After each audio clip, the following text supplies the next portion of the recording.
Hello everyone and welcome back to the sessions on economics for finance.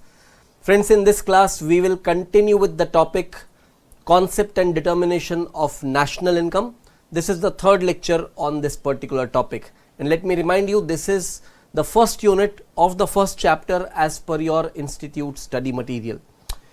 In the earlier classes we have learnt determination of national income through value added approach and income approach. In this class, we are going to introduce the third and the last approach. You may call it as expenditure approach or expenditure method. So first of all, take note of this heading, that is determination of national income by expenditure method. Now, one simple point is, suppose as an individual, you are earning an income of rupees 100, and if I come and ask you how much you earn, you say, no, I don't want to declare my income. Fine. I'll instead ask, how much money do you spend? Your spendings you can definitely convey to me without hesitation. And suppose you convey to me that you have spent rupees 70. Then I ask you another question, how much money did you save? And you tell me that you have saved rupees 30. Now I get to know that your expenditure plus savings taken together is the total amount of money that represents the income that you have earned, because income itself equals to expenditure plus savings. So keep in mind one thing, expenditure method would ask you to take the sum total of the nation's expenditure, and to that you add the savings, and what you will get is the national income. So here what we are going to do is, we are going to basically focus on expenditure. Now when we talk about expenditure, who is incurring expenditure? People, that is the private sector, is incurring expenditure. On the other side, government is incurring expenditure. Here when we talk about expenditure, this is typically the consumption expenditure that we are talking about. I am not talking about the capital expenditure, because if you have purchased a house property, it is a capital expenditure for you. It is basically an asset formation or a capital formation, correct? We don't consider that as your expenditure. That is basically an outcome of your savings. Am I right? You should consider one thing, that when you are forming your capital by any kind of asset creation, it is a reflection of your savings, because with the money you save, you are creating your assets. So capital expenditure will basically come under the category of capital formation, which is basically clubbed along with the savings.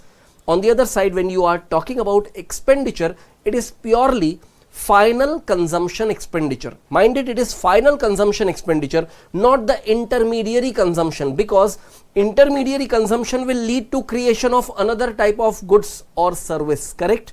So we are talking about final consumption expenditure that can be made by private people or which can be made by government. So we will have two categories of expenditure: private final consumption expenditure and government final consumption expenditure. All your capital expenditure or capital formation within the country will come under the second category, that is gross domestic capital formation. Now when I say the word gross, it is before charging the depreciation.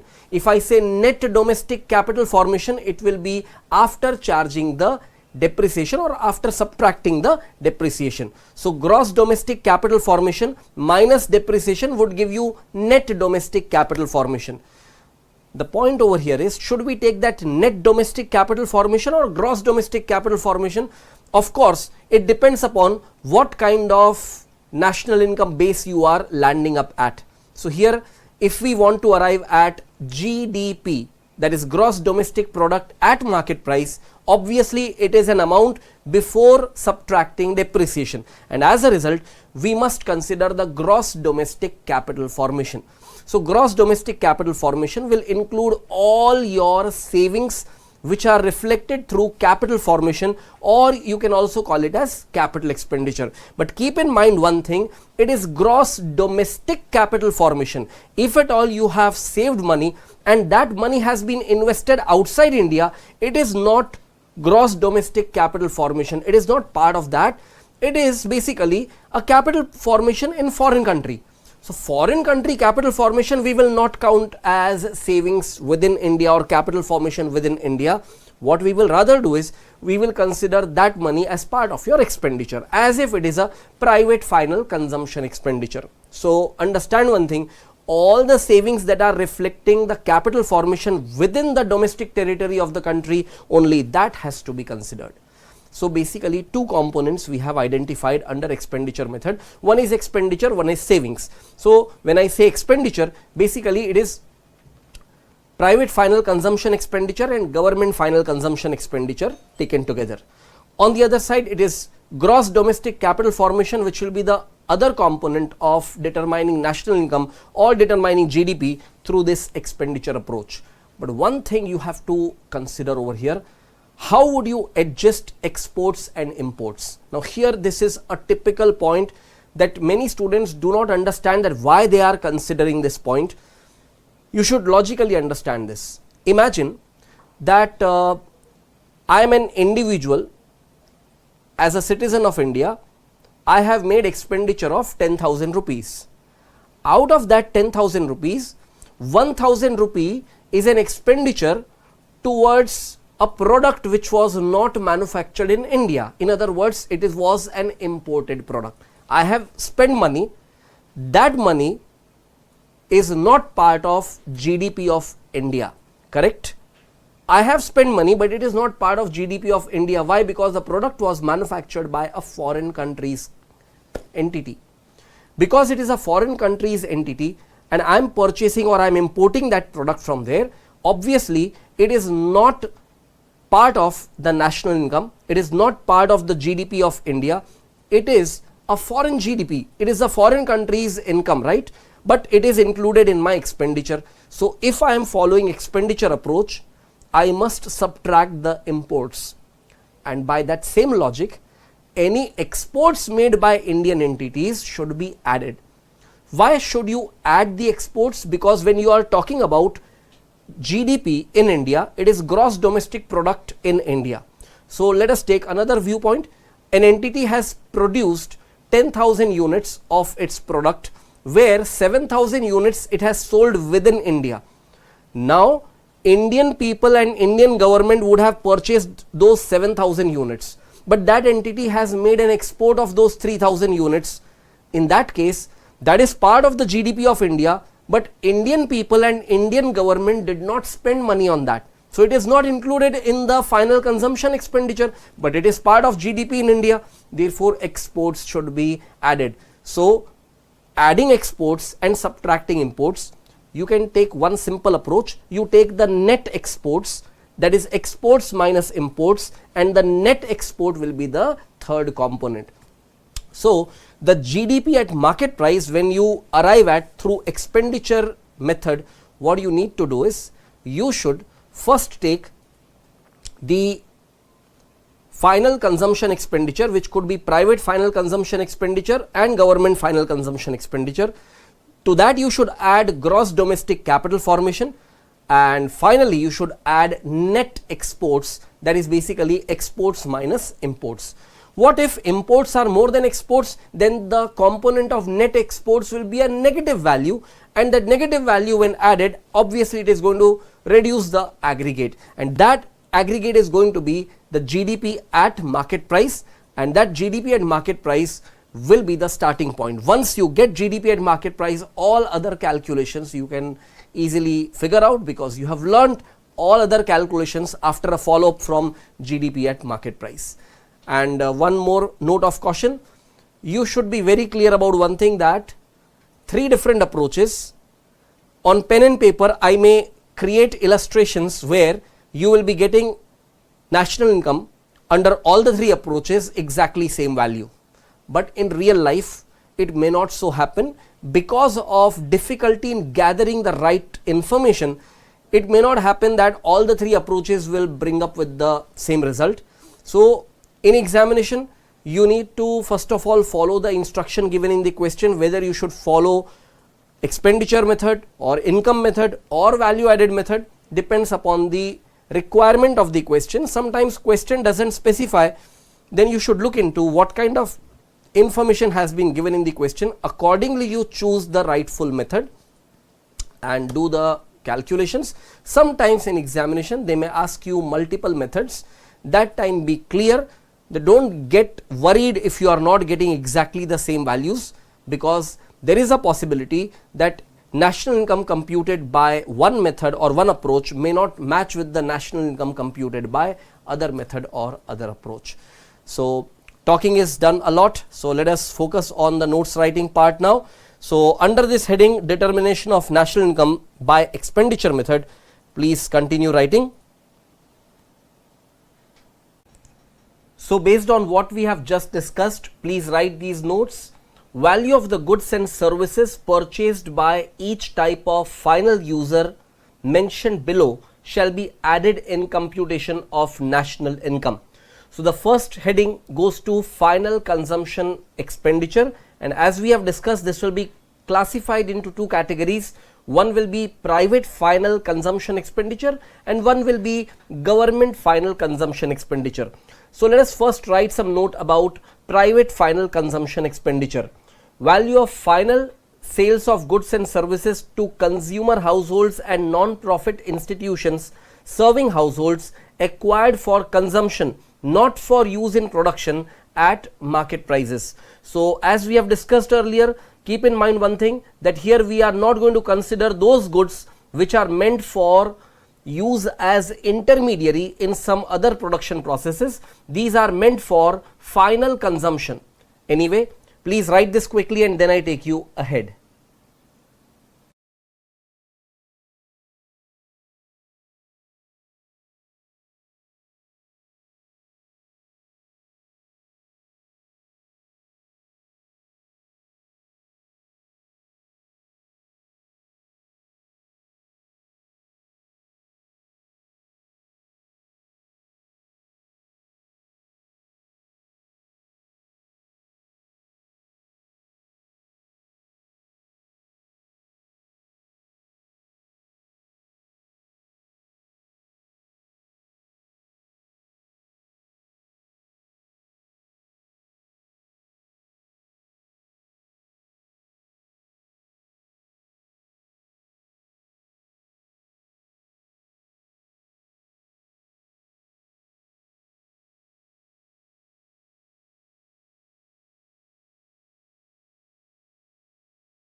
Alright friends, once you have completed writing this much, let us move ahead and continue writing further. It includes the value of primary products which are produced for own consumption by the households, payment for domestic services which one household renders to another, the net expenditure on foreign financial assets or net foreign investment, land and residential buildings purchased or constructed by a household are excluded as they are included in gross capital formation. So please write up this as well and then I take you ahead.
Alright friends, once you have completed writing this much, let us move ahead and continue writing further about government final consumption expenditure. The money spent by government in the production of the services such as defense, education, healthcare, etc., which are not sold in the market. Transfer payments such as pensions, scholarships, unemployment allowances, etc., should be excluded, and you know the reason why. We will adjust this while computing the personal income and not the national income. So please write up this as well, and then I take you ahead.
Alright friends, once you have completed writing this much, let us move ahead and continue writing further under the heading Gross Domestic Capital Formation.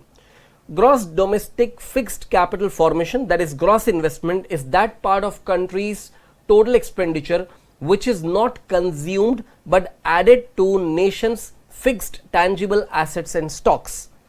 It consists of acquisition of fixed assets and accumulation of stocks. The stock accumulation is in the form of changes in stock of raw materials, fuels, finished goods and semi-finished goods awaiting completion.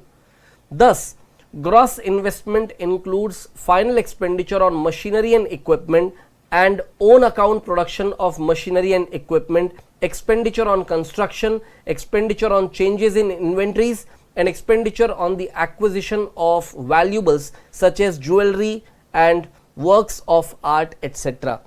So one simple thing that you should keep in mind, where the increase in inventory is part of this gross domestic capital formation, the reduction in inventory will be reduced from the capital formation. So keeping that in mind, complete writing this much and then I take you ahead.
Alright friends, once you have completed writing this much, let us move ahead and continue writing further about the third component of expenditure over here, that comes as the net exports. I have already explained you why net exports should be a component over here. So let us write a note about this. Net exports are difference between exports and imports of a country during the accounting year. It can be positive or negative. Computation of national income under expenditure approach. So GDP at market price will be final consumption expenditure plus gross domestic capital formation plus net exports.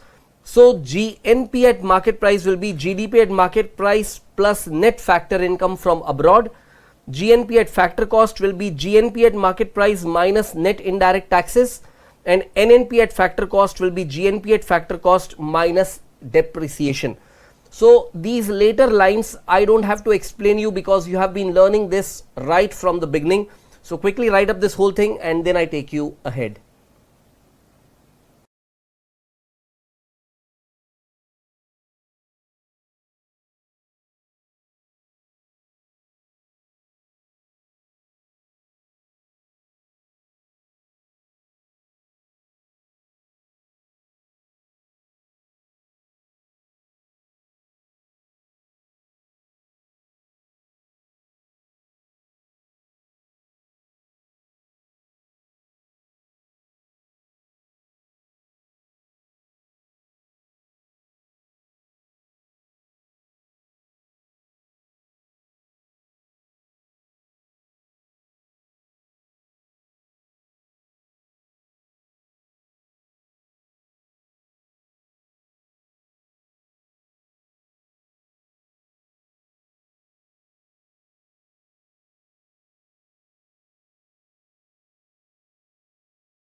Alright friends, once you have completed writing this whole thing, let us move ahead and learn how to apply these concepts in solving questions, and let us take up question number 16. Let us read this question. It says net domestic capital formation 3000 crores in terms of rupees. Exports are given as rupees 5000 crores and imports are given as rupees 4000 crores. Depreciation is given as rupees 4000 crores. Private final consumption expenditure is given as rupees 8000 crores and government final consumption expenditure is given as rupees 6000 crores. Now they want you to determine the following, that is GDP at market price and NDP at market price. Now if you observe right from the basic information given in the question, it is implied that you must be applying the expenditure method, because the basic input what they have given as information is pointing towards the expenditure method. So if you observe, they have directly given private final consumption expenditure and government final consumption expenditure. So these component forms the first category of content, that is final consumption expenditure. Now we want gross domestic capital formation. If you want gross domestic capital formation, question did not inform you gross domestic capital formation. Question has given you net domestic capital formation, but along with that it has also informed depreciation. So you know one thing, that gross domestic capital formation will be before charging depreciation, and net domestic capital formation is what we get after charging depreciation. So we will simply add back the depreciation to the net domestic capital formation to arrive at gross domestic capital formation, and that is what we need. Secondly, we have been given exports and imports. If we take exports minus imports, we will be getting the third component, that is the net exports, and once we take aggregate of these three components, we will be getting the GDP at market price using expenditure method, and to arrive at NDP at market price, we will simply subtract depreciation. So let us do that. Let us look into how to present the solution. All figures in rupees crores. So net domestic capital formation is given as 3000 crores, and adding depreciation to that, we get gross domestic capital formation as rupees 7000 crores. Then we have been given exports and imports, and the difference between these two, which we identify as net exports, will be rupees 1000 crores. So before I take you further, please write up these two small workings.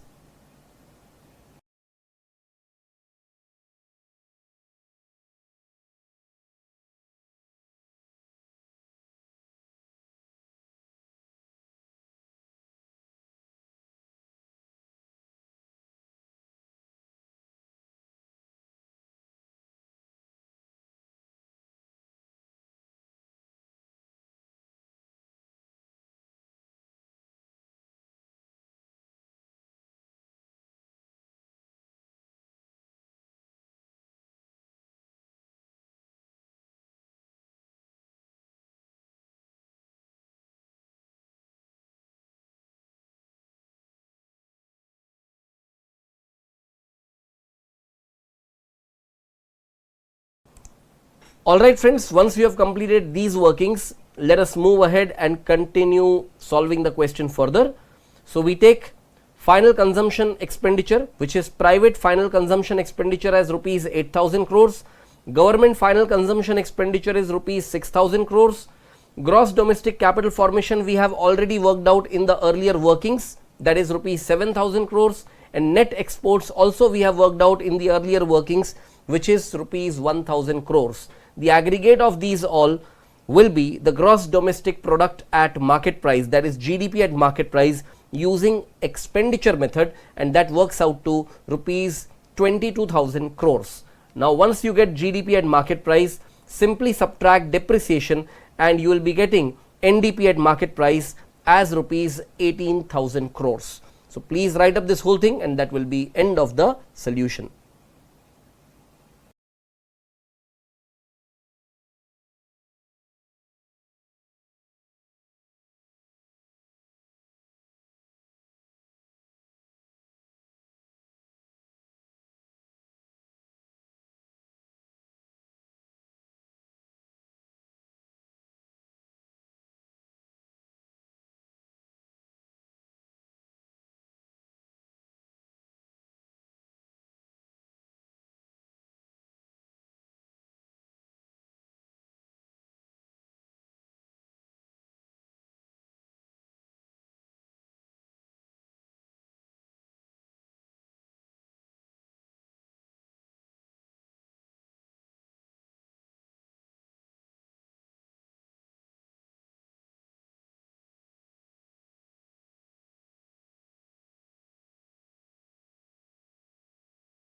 Alright friends, once we have completed writing this whole solution, let us move ahead and take up the next question, that is question number 17.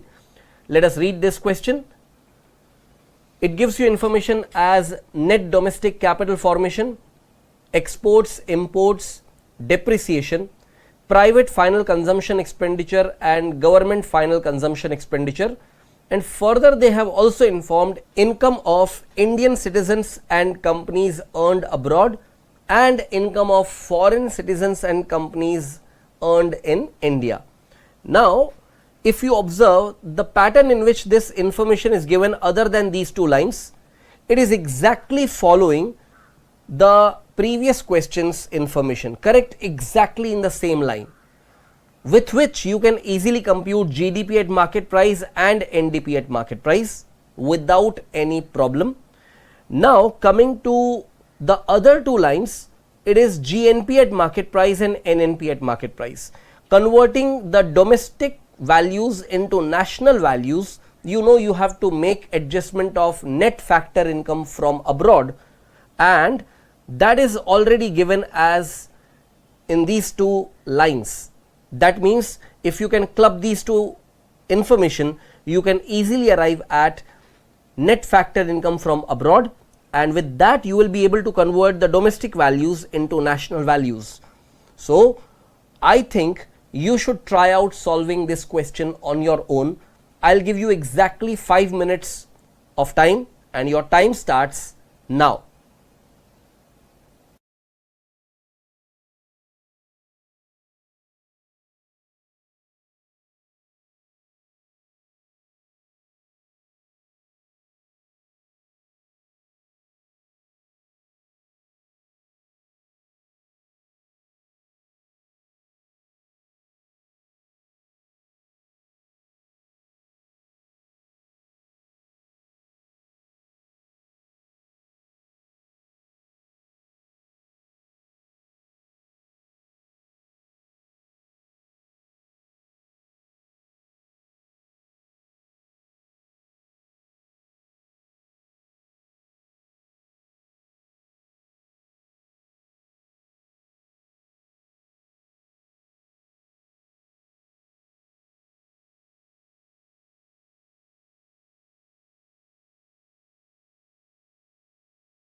Alright friends, I have given you enough time to try out these calculations. Let us check whether you got the correct answers.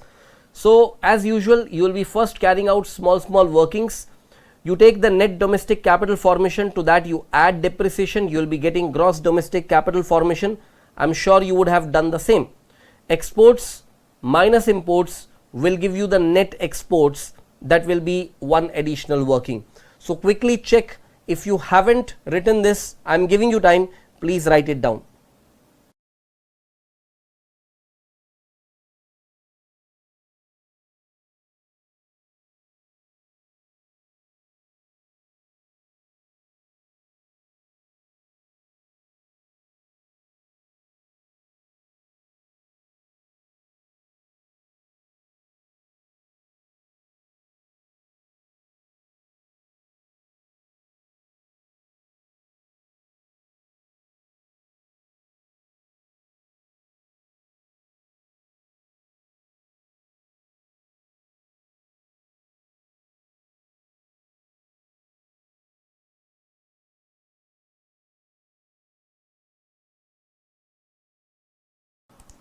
Alright friends, once you have completed writing this much, let us move ahead and check further.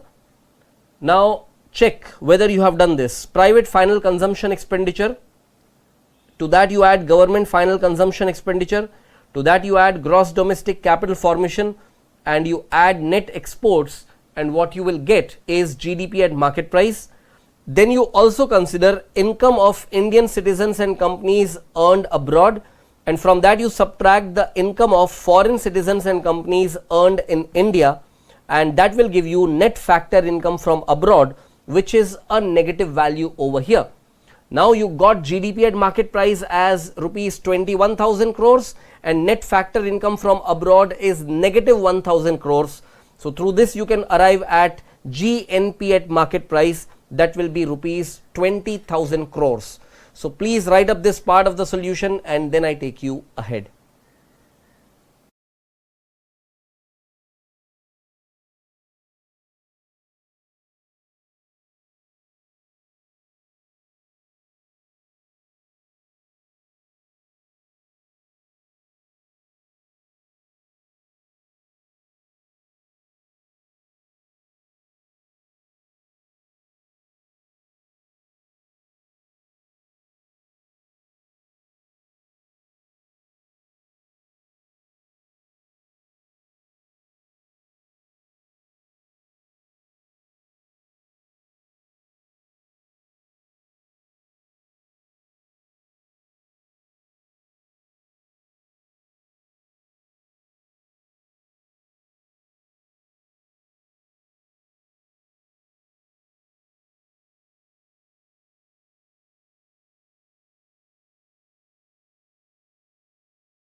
Alright friends, once you have completed writing this part of the solution, let us move ahead, and now what you do is, you have already arrived at GDP at market price as 21,000 crores.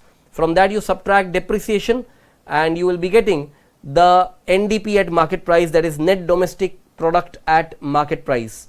And once you get NDP at market price, to that you add the net factor income from abroad, which itself is a negative value, and the final figure what you will be getting is NNP at market price.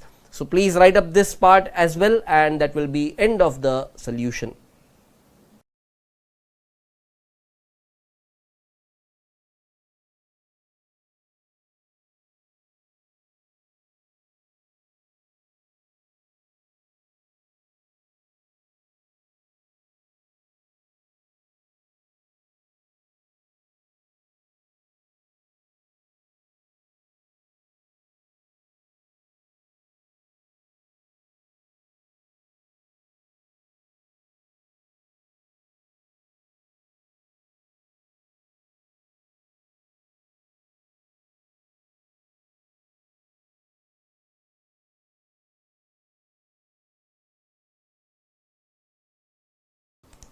Alright friends, once you have completed writing this solution, let us move ahead and take up the next question. That will be question number 15.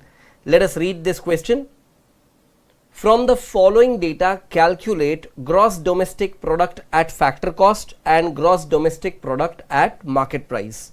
Now look at the information given. Net exports given as negative 50 crores, compensation of employees given, rent, interest and profit given, net indirect taxes given, net domestic capital formation and gross domestic capital formation given, and factor income to abroad is given. Now understand, it is not factor income from abroad, it is factor income to abroad. Means when we talk about net factor income from abroad, you can consider this 80 as a negative value of net factor income from abroad, correct? So if you are writing factor income to abroad, it is 80. If you write factor income from abroad, it will become minus 80. So I would suggest you to convert this information always into factor income from abroad and better put it as minus 80. However, do we even need this information is the question, because the question has just asked you GDP at factor cost and GDP at market price. So we actually don't need this information at all. This information is needed when you have to compute GNP, that is gross national product. Now here we don't need this information. Secondly, what happens looking at net exports and domestic capital formation information, many students start thinking about expenditure method, but you will not be able to do that, because the main component of expenditure method, that is private final consumption expenditure and government final consumption expenditure, is not informed to you. In fact, what is given? Compensation of employees, rent, interest, profit. That means you have enough information available for applying income method rather than expenditure method. So it is the income method that you must follow, and indirectly this information about net domestic capital formation and gross domestic capital formation can work out to arrive at depreciation. So sometimes they may not give you depreciation directly, and they have instead given gross and net domestic capital formation. So what I would suggest you, keeping income method in your mind, let us start writing the solution for this. So you find GDP at factor cost first of all, starting with compensation of employees. To that you add operating surplus, which will be aggregate of rent, interest and profit, and then to that you add gross domestic capital formation and subtract net domestic capital formation. The net effect of these two components will be as good as adding depreciation, which will give you GDP at factor cost. Now if you got GDP at factor cost, next thing what you have to do is GDP at market price, and what you need to do is, to the amount of GDP at factor cost, simply add the net indirect taxes, and that will give you 6,100 plus 300, that will be rupees 6,400 crores. So please write up this whole thing as a solution to this particular question, and then we move ahead.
Alright friends, once you have completed writing this solution, let us move ahead and take up the next question, that will be question number 14.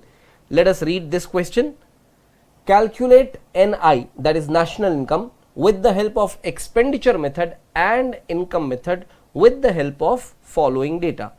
Now the question here emphasizes both the methods, so obviously you will have to do. Compensation of employees is given as 1200, net factor income from abroad is 20, net indirect taxes given as 120, profit given as 800, private final consumption expenditure 2000, net domestic capital formation 770, consumption of fixed capital given as 130, rent 400, interest 620. All these figures are in rupees crores. Moving forward, mixed income of self-employed given as rupees 700 crores, net exports 30, government final expenditure is given as 1100 and operating surplus given as 1820, employers contribution to social security scheme given as 300. So basically you have enough information to apply both the methods and you can easily apply the calculations. Mind it, I have been telling you that it is not necessary that if you are using multiple approaches in one given scenario, you may not be getting the same amount of national income by using different method, and there can be varieties of reasons for that. Anyway, let us see how to write up the solution over here. First we apply the expenditure method. We start with private final consumption expenditure, to that we add government final consumption expenditure, and to that we further add gross domestic capital formation. And if you could see, the net domestic capital formation and depreciation both taken together will actually give you gross domestic capital formation, and the last component that you have to add is the net amount of exports. Now once you add up all these, you will be getting gross domestic product at market price. Now, this is the expenditure method. So first of all, write up this entire calculation and then I take you ahead.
Alright friends, I am sure you have completed writing this much.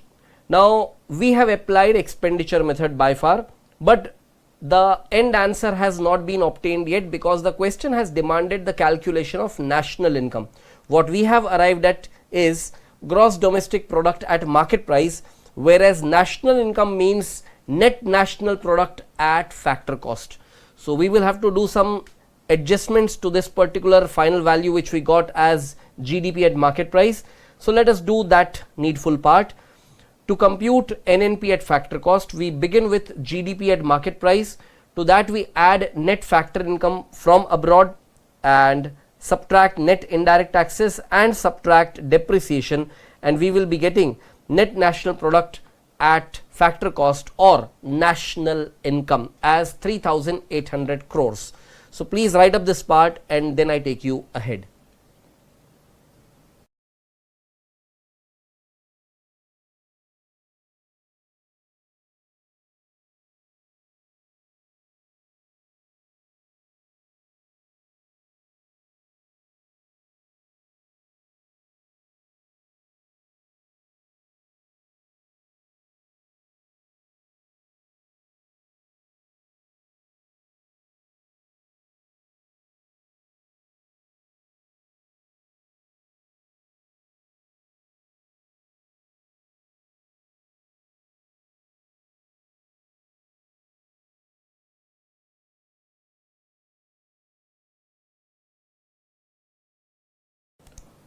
Alright friends, once we have completed writing this part of the solution, let us move ahead and now apply the income method for computing the national income. So we begin with compensation of employees. To that we add operating surplus, which is aggregate of rent, interest and profit. We also add mixed income of self-employed and net factor income from abroad, and that will give you directly net national product at factor cost or national income as 3,740 crores. This amount doesn't match with the final amount what we got under expenditure method, but that is how it is in this case. Anyway, please write up this whole thing and that will be end of the solution.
Alright friends, I am sure you have completed writing this entire solution. Let us move ahead and take up the next question for application of all the concepts that we have learnt by now. That will be a comprehensive coverage given under question number 18. It says value of output in the domestic territory, value of intermediate goods and services, income of Indian citizens and companies earned abroad, income of foreign citizens and companies earned in India, depreciation, indirect taxes, subsidies, compensation of employees, operating surplus, that is rent plus interest plus profit, then mixed income of self-employed, private final consumption expenditure, government final consumption expenditure, exports, imports and net domestic capital formation. Now if you could see, they have given you all the required information for applying all the three methods, and then the question is asking you determine the following: gross domestic product at market price, net factor income from abroad, gross national product at market price, net domestic product at market price, net national product at market price, gross domestic product at factor cost, net domestic product at factor cost and net national product at factor cost. For all the above calculations, use the following approaches: value added approach, income approach and expenditure approach. Now if you can see comprehensively, you have to cover all the three methods that you have learnt. Look at one thing now: if it is expenditure method or value added method, they both have one thing in common: they both initiate with GDP at market price. So what if both the approaches, that is value added approach and expenditure approach, would give you same amount of GDP at market price? In that case, all other calculations will be matching by default. That means GDP at market price we would compute separately for value added approach and expenditure approach. If both calculations are different, the whole solution will have to do it differently. If both calculations would match, all the remaining calculations can be common calculations for value added approach and expenditure approach, and at the end we will be dealing with income approach. So let us move ahead and start finding out the expenditure approach first. So private final consumption expenditure 8,000 crores, government final consumption expenditure 6,000 crores, gross domestic capital formation 7,000 crores, and net exports, that is basically exports minus imports, which is given as 1,000 crores. When you take aggregate of these four components, you will be getting GDP at market price, that will be rupees 22,000 crores. On the other side, if we follow the value added approach, we will take the value of output in the domestic territory, that is 40,000 crores, less value of intermediate goods and services, that is 18,000 crores, and we get gross value added, which is GDP at market price, as 22,000 crores. Now this is what we were aiming at. Because both of these approaches are giving you same result, all other calculations under expenditure approach and value added approach will be exactly same. So that will be common calculation. We will do all those common calculations, but first you write up everything what you find on screen.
Alright friends, once you have completed writing this much, let us move ahead and continue with the remaining part of the solution.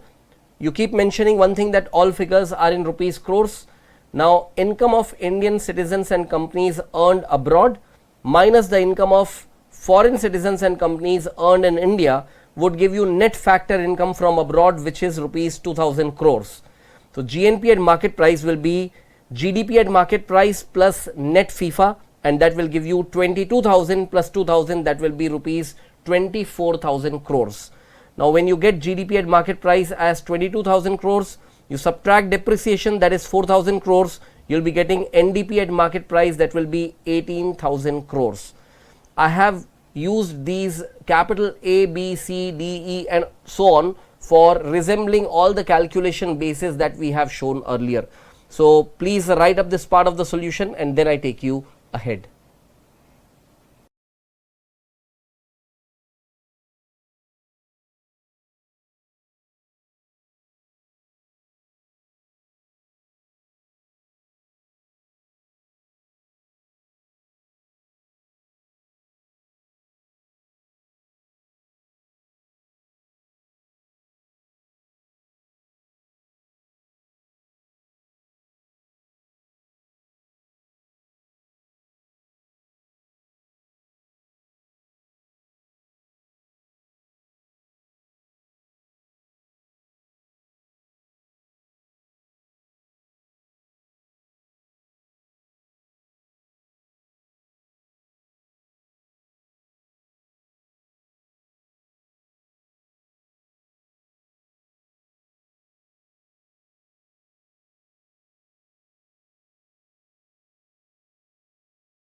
Alright friends, once you have completed writing this much, let us move ahead and continue writing further.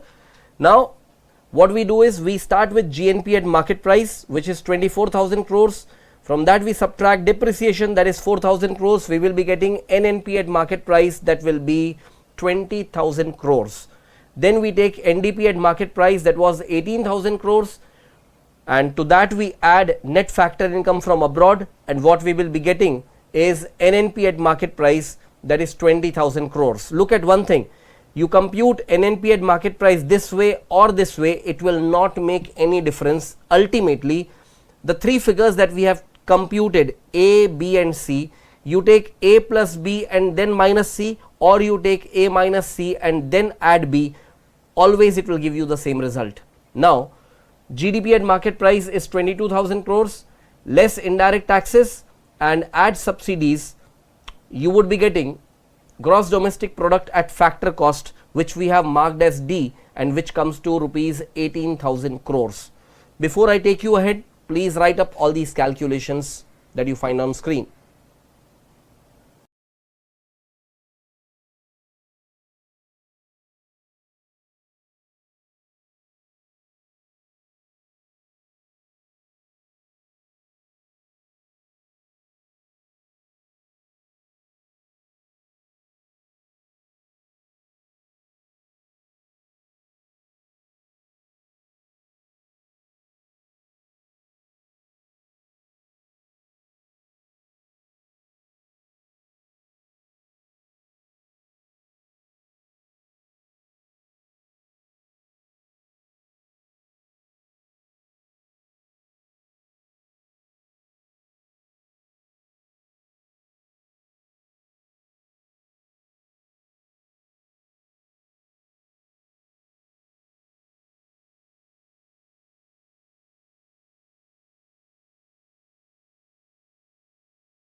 Alright friends, once you have completed writing this whole thing, let us move ahead and continue writing up the solution further.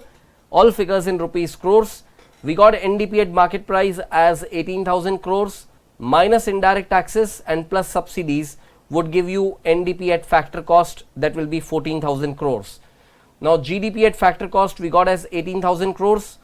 Now from this amount, if you subtract depreciation, you will be getting NDP at factor cost. Of course it has to be rupees 14,000 crores. So please write up this part of the solution and then I take you ahead.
Alright friends, once you have completed writing this whole thing, let us move ahead and continue writing the solution further, all figures in rupees crores.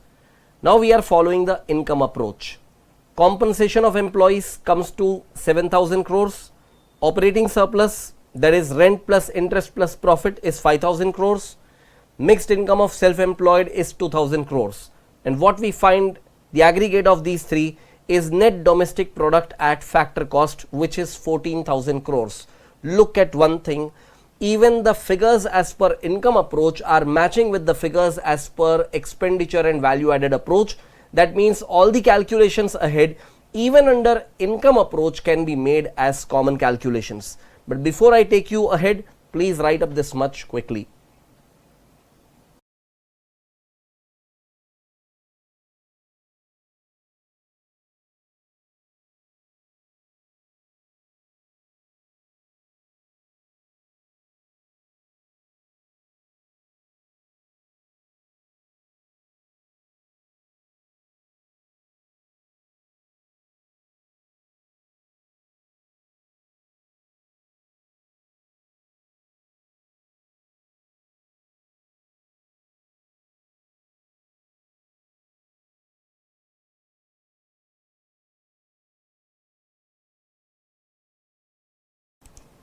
Alright friends, once you have completed writing this part of the solution, let us move ahead and continue writing further. All figures in rupees crores. Net domestic product at factor cost, which we got as 14,000 crores.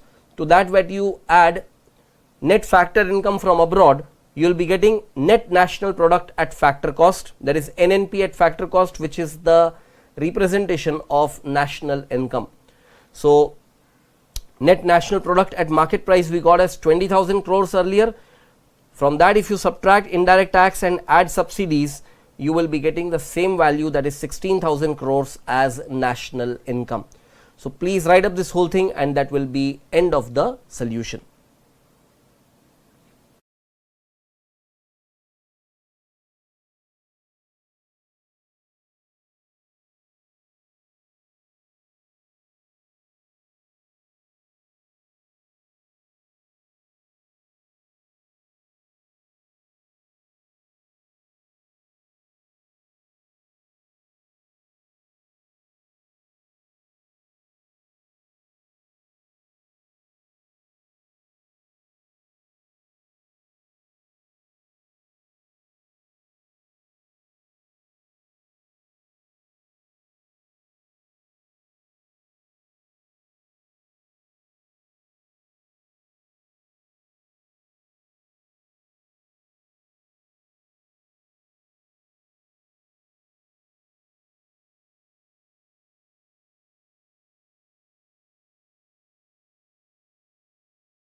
Alright friends, once you have completed writing this entire solution, now let us move ahead, and for your practice we take up another similar question, question number 19.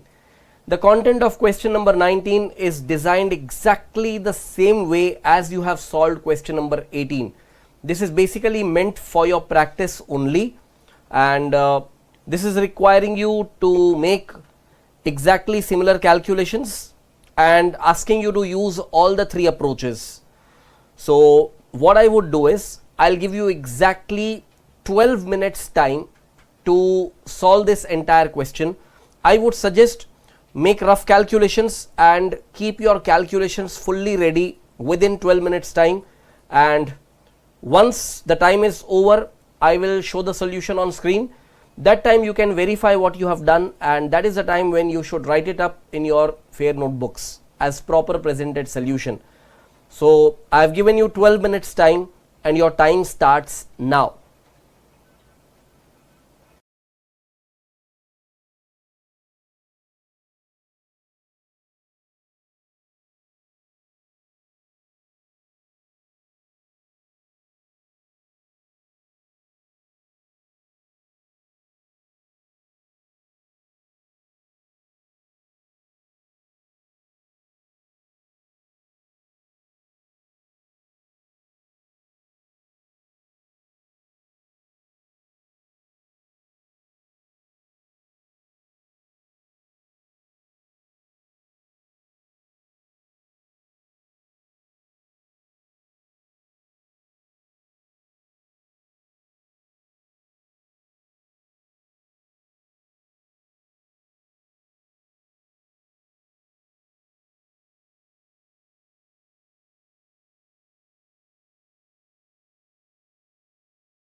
Alright friends, I have given you enough time to try out these calculations. Now let us check whether you got it exactly same thing, same way. So in your solution, all figures will obviously appear in rupees crores, and we are first following expenditure approach. The GDP at market price comes to rupees 25,900 crores, and when you apply the value added approach, you get exactly the same result, that is rupees 25,900 crores as GDP at market price. That shows one thing, that all calculations ahead would be same and common for expenditure method as well as value added approach. But before we go ahead, first write up this part of the solution.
Alright friends, once you have completed writing this part of the solution, let us move ahead and continue the solution writing ahead. Income of Indian citizens and companies earned abroad, that is rupees 5,840 crores, and income of foreign citizens and companies earned in India is 6,960 crores. So the net factor income from abroad will be a negative value, that comes to negative 1,120 crores. Thereafter, to compute GNP at market price, you will take GDP at market price plus net FIFA. Because net FIFA is negative, it will bring down the GNP at market price to rupees 24,780 crores.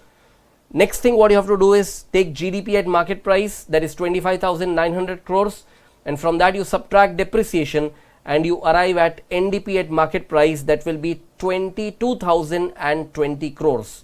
Please write up this part of the solution and then I take you ahead.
Alright friends, once you have completed writing this part of the solution, let us move ahead and continue writing the solution further. You now take GNP at market price, that is 24,780 crores. From that you subtract depreciation and you will be getting NNP at market price, that is 20,900 crores. On the other side, you take NDP at market price as 22,020 crores, and to that you add net factor income from abroad, which is a negative value. So 22,020 crores plus negative 1120 would give you 20,900 crores as NNP at market price. So if you could see this approach or this approach, the calculation has to be same, because whether you take A plus B minus C or A minus C plus B, the result cannot be different. Now GDP at market price, what we got was 25,900 crores. From that you subtract indirect taxes and add subsidies and you will be getting the gross domestic product, that is GDP, at factor cost, that is 22,540 crores. So please write up this part of the solution as well, and then I take you ahead.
Alright friends, once you have completed writing this part of the solution, let us move ahead and continue writing further.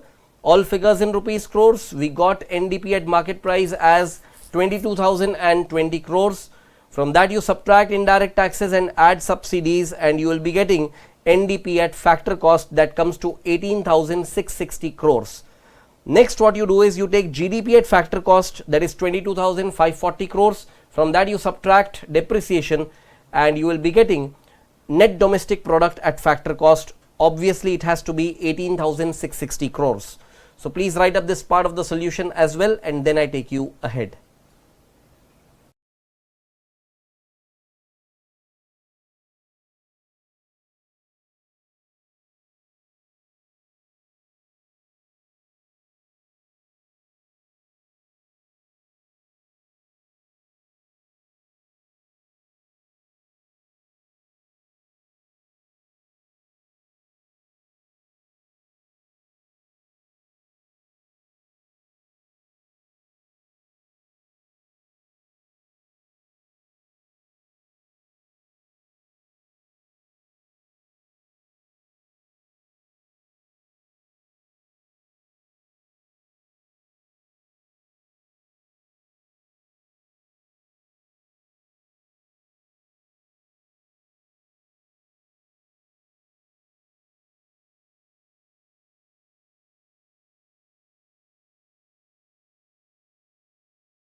Alright friends, once you have completed this part of the solution, what we now do is we start applying the income approach and we find the NDP at factor cost using income approach. So we get compensation of employees plus operating surplus plus mixed income of self-employed, which will be matching with net domestic product at factor cost to rupees 18,660 crores.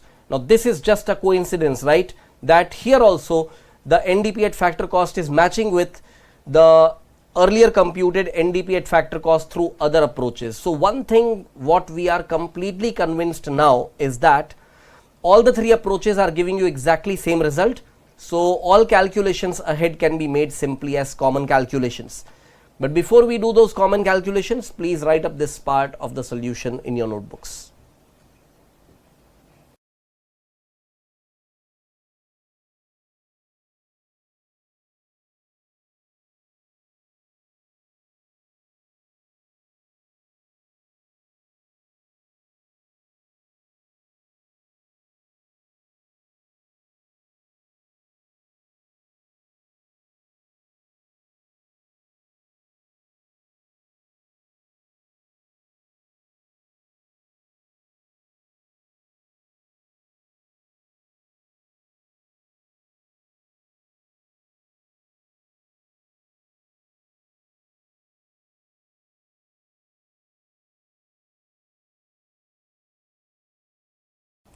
Alright friends, once you have completed writing this part of the solution, let us move ahead and continue writing further. All figures in rupees crores, NDP at factor cost, to that you add net factor income from abroad, which is a negative value. So you will be getting the amount of NNP at factor cost, that is 17,540 crores, which represents national income. And other way to approach that would be compute NNP at market price, and from that you subtract indirect taxes and add subsidies, and you will be getting net national product at factor cost, which is representing national income, again at the same amount 17,540 crores. Now can you notice one thing? I have been showing you both ways of making this calculation. There is no compulsion in examination that you make both calculations. You can follow any one approach that you feel appropriate. Of course, we are computing all calculations using three different approaches, that is expenditure approach, value added approach and income approach. But the calculations which were common calculations need not be done in two different ways. Any one way is fine, whatever is convenient for you. So please write up this part of the solution, and that will actually put an end to the solution.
Alright friends, once you have completed writing this solution, let us move ahead and let us write up the next heading as nominal GDP versus real GDP. Now let me explain this to you first of all, what exactly this is all about. Nominal GDP and real GDP. Now let us first of all understand that when it comes to comparison of GDP of a country for a particular year with the GDP of the same country in earlier years, to look into whether the GDP is growing or not.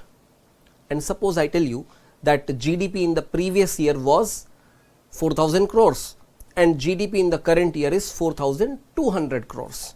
So find the growth in GDP. So what you will do generally? You will take that, okay, 4,200 is the current year's GDP. Previous year's GDP was 4,000 crores. So 4,200 minus 4,000 crores, the increase in GDP is found to be by 200 crores, and 200 crores on the basis of 4,000 crores, without even using your calculator, you can work it out that it is going to be 5% increase.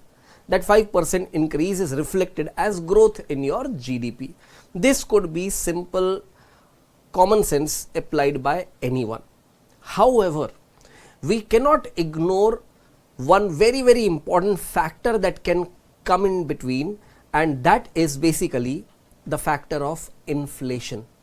What if I tell you that the GDP of the country that you are talking about is definitely an inflationary economy, and the average inflation rate that was experienced during the year was 5%.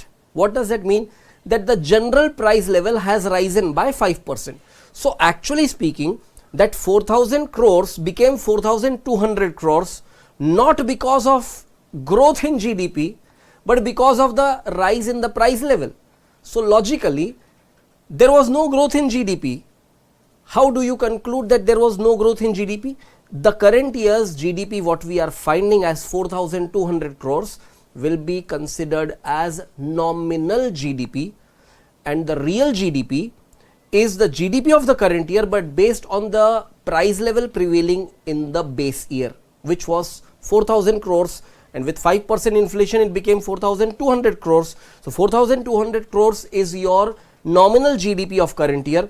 Convert that into real GDP, which will be adjusted back to the base value of 4,000 crores. So previous year's real GDP 4,000 crores, current year's real GDP also 4,000 crores. So there is absolutely no growth in GDP. So we are going to write some important notes about nominal and real GDP.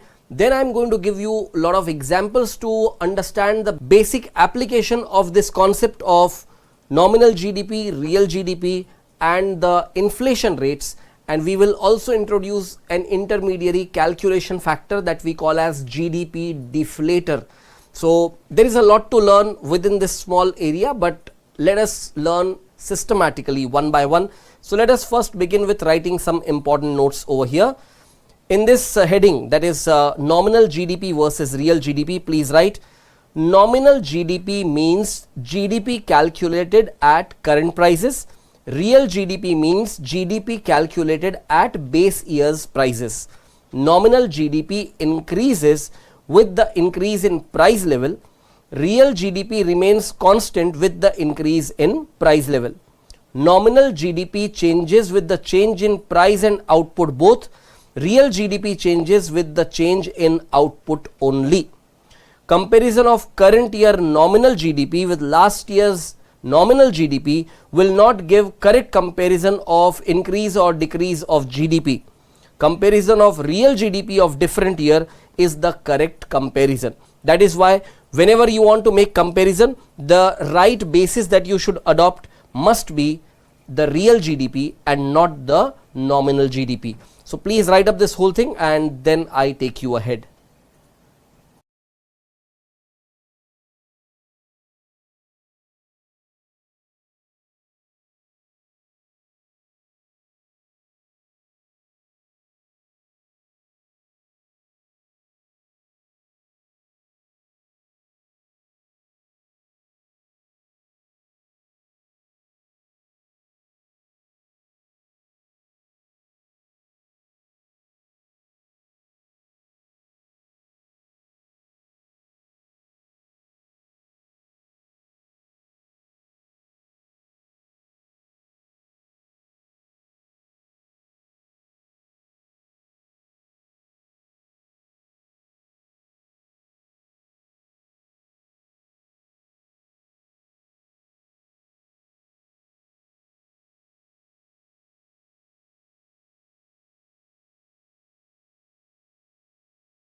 Alright friends, once you have completed writing these notes, let us move ahead and take up some examples about GDP deflator.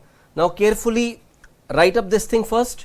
GDP deflator is nominal GDP divided by real GDP into 100. Now without understanding the proper examples, you will not be able to understand the exact meaning of GDP deflator. So let us go through these examples. Example 1.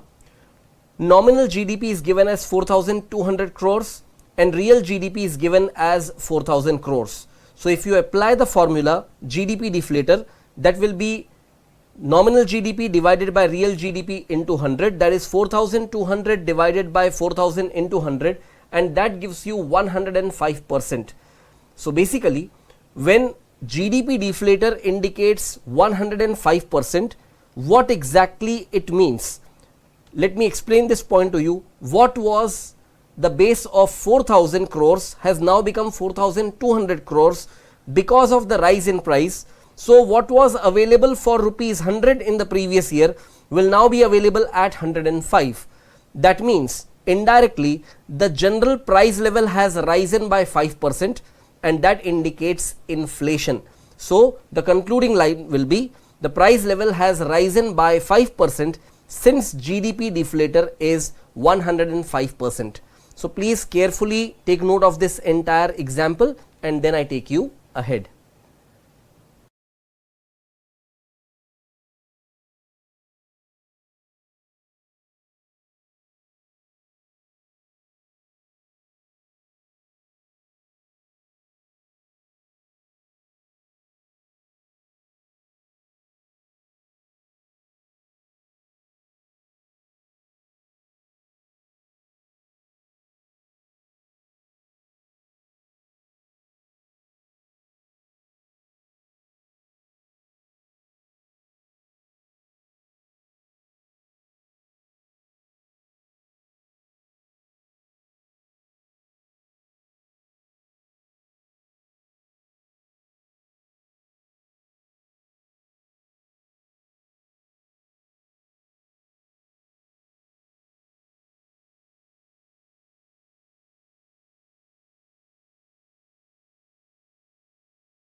Alright friends, once you have completed writing this example, let us move ahead and now let us try to observe the implication of this particular formula for determining real GDP out of the information of nominal GDP and GDP deflator.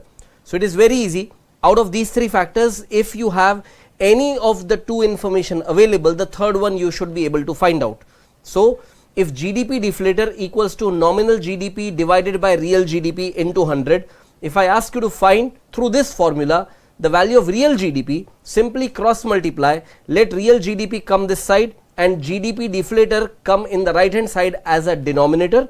So the formula for real GDP will become nominal GDP divided by GDP deflator into 100. Let me show it to you so that you clearly understand and write it up. Real GDP is nominal GDP divided by GDP deflator into 100, and real GDP will be computed in this particular example like this: 4200 divided by 105 into 100, or alternatively you can also take it as 4200 divided by 105%. That will also give you 4000 as real GDP. So please write up these couple of lines and then I take you ahead.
Alright friends, once you have completed writing this particular example, let us move ahead and take up the next example as example number 2.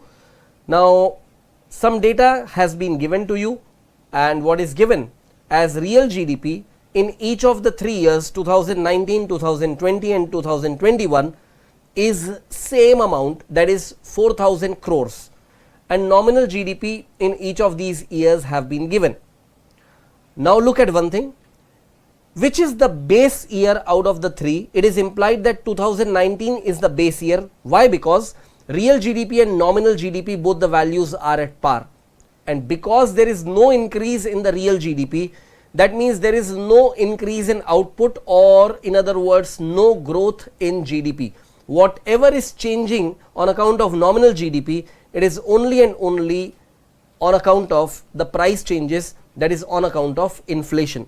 So you would be able to find the GDP deflator in 2020 as 4200 divided by 4000 into 100, and that will be 105.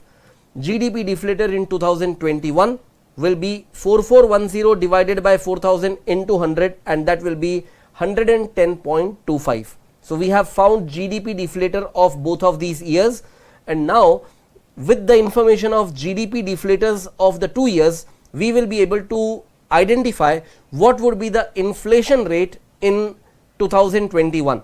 However, if you want to find inflation rate in 2020, looking at this 105, you can easily predict that the inflation in 2020 will be 5%, because 100 became 105. However, if you want to find the inflation rate in 2021, you cannot directly decide with this GDP deflator. Why? Because this value is representing 2021, whereas the base is 2019. So once you have identified inflation rate of 2020, you have to connect now these 2 years, 2020 and 2021, to find the inflation rate in 2021. However, the GDP deflator values that you have obtained was not on the basis of 2020, it was on the basis of 2019. So be careful when you have to find inflation rate for this follow-up year. You should understand that 100 became 105 in 2020 and 100 of 2019 became 110.25 of 2021. So if you try connecting 2020 and 2021, you should think this way, that 105 of 2020 became 110.25 in 2021. So inflation in the year 2021 will be computed by taking GDP deflator in 2021 minus GDP deflator in 2020 divided by GDP deflator in 2020 multiplied by 100, and that would give you 110.25 minus 105 divided by 105 into 100, and that finally gives you exactly 5%. So making sure that you are clearly understanding this, and take your time and write up this example. Don't rush up with this.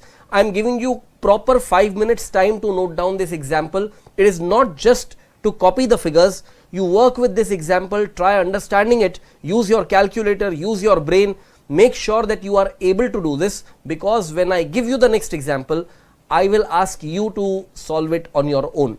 So just write up this whole thing and then I take you ahead.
Alright friends, I am sure you have written this entire example and you are clear with this, and now you are ready to take up an example on your own. And let me put forward a little challenging example. Same type of example, but here the real GDP itself changes over the 3 years time. That means not just inflation, even growth in GDP is clearly observed. And now nominal GDP information has been given. With this information you can definitely find the GDP deflator in 2020, which will be the figures of 2020. If you focus, nominal GDP is 4,620 and real GDP is 4,400. So it will be nominal GDP divided by real GDP into 100, and that would give you exactly 105. Similarly, you can work out GDP deflator in 2021, and here also we can find 5,445 divided by 4,840 into 100, that gives you 112.5. Now keep in mind one thing, that here both of the factors are rising, that is prices are rising, evident, and even the production is rising because real GDP also increases. And one more thing very clear, that the base year is definitely 2019, because it is at the year 2019 real and nominal GDP both were same. So 2019 is definitely the base year. But you know one thing, if you have to find the inflation rate in 2021, you will have to take the base of these two deflator values, because 105 of 2020 became 112.5 in 2021. So what I want you all to do is write up this example and work out inflation rate in 2021 on your own. If you are not confident, don't write up the calculation in your main notebook. You can make it as a rough calculation. I am giving you 5 minutes time. You try writing this whole thing along with the working of inflation rate in 2021, and your 5 minutes time starts now.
Alright friends, I am sure within the given time you would have arrived at the inflation rate in 2021.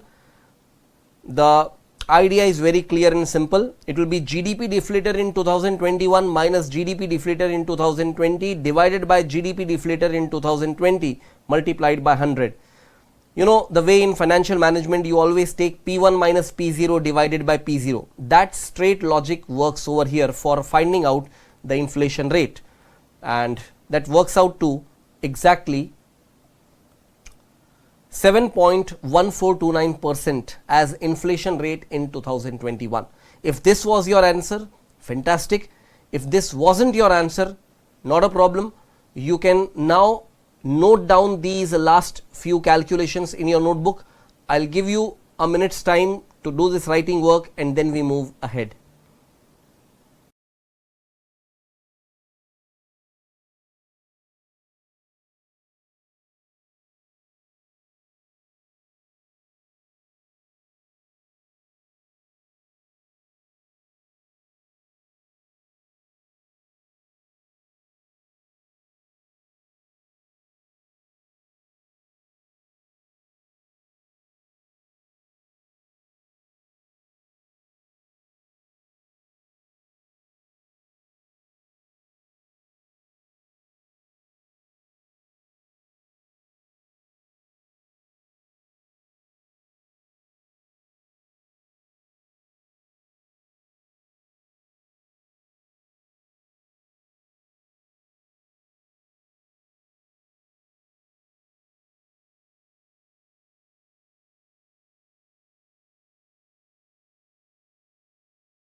Alright friends, now with this understanding that you have built up through these examples, let us try solving some questions over here.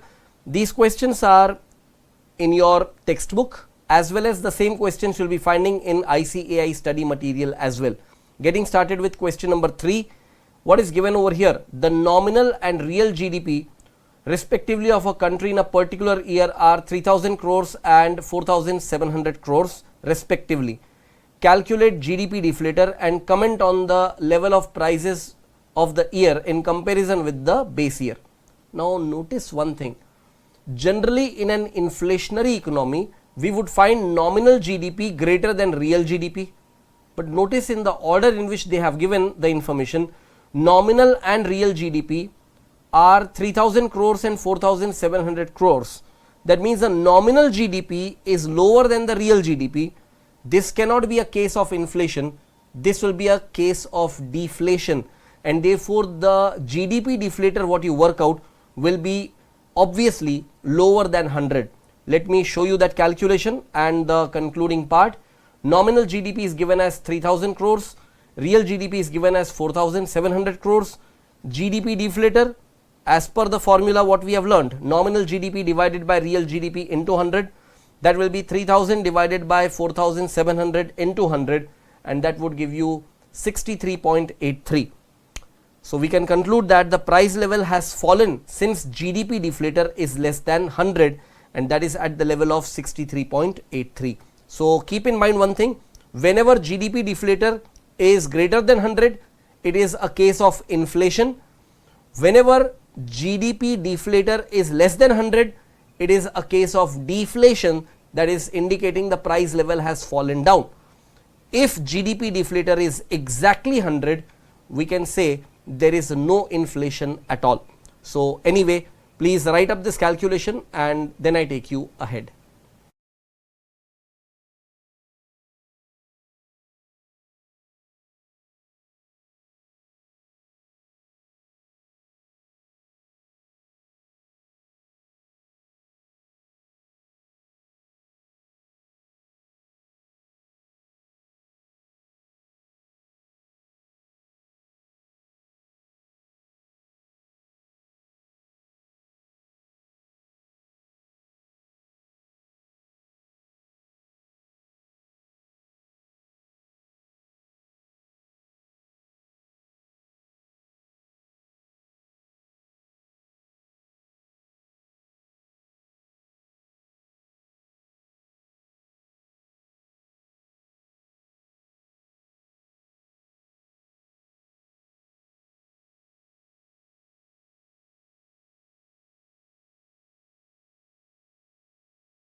Alright friends, I am sure you have completed writing the solution of this particular question.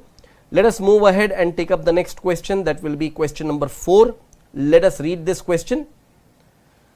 Find nominal GDP if real GDP is given as 450 and price index is given as 120. Now understand one thing, this time they have not given you any other factor but just the price index. Simple common sense if you apply, price index if it is 120, the base index will always be 100. So keeping in mind that the base index is 100 and now the price index is 120, means 100 has become 120. So if the real GDP is 450, what would be nominal GDP? Simple logic, if 100 has become 120, what will 450 become? So simple thing, you simply add 20% to 450 and you get your answer. So keep in mind one thing, they may give you the information about price index, and accordingly using price index also you should be able to work out nominal GDP out of real GDP, or vice versa, real GDP out of nominal GDP. So let me show you how to write up the answer over here. Nominal GDP over here will be real GDP into price index divided by 100, and that will be 450 into 120 by 100, and that will give you 540. Just a couple of lines you can present your answer. So please write it up and then I take you ahead.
Alright friends, once you have completed writing the solution, let us move ahead and take up the next question, that is question number 5.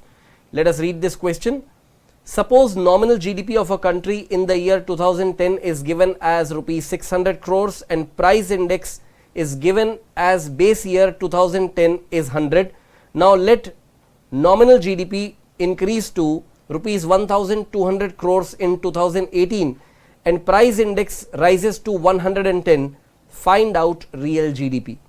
Now boss, you have been given the base year price index as 100 and the current price index is 110. One thing is very clear, that in terms of inflation, over these years the inflation has gone up to 10%. That means the price level has increased by 10%. That is a clear signal. And then through this information you will be able to work out the required calculation where the real GDP has to be determined. So let me show you how to present your answer in this particular case. Here real GDP will be nominal GDP into 100 divided by price index. So it will be nominal GDP as 1200 into 100 by 110 and you get 1090.9 crores as real GDP. So please write up this whole thing, and that will be not only the end of this particular solution but even end of this entire session.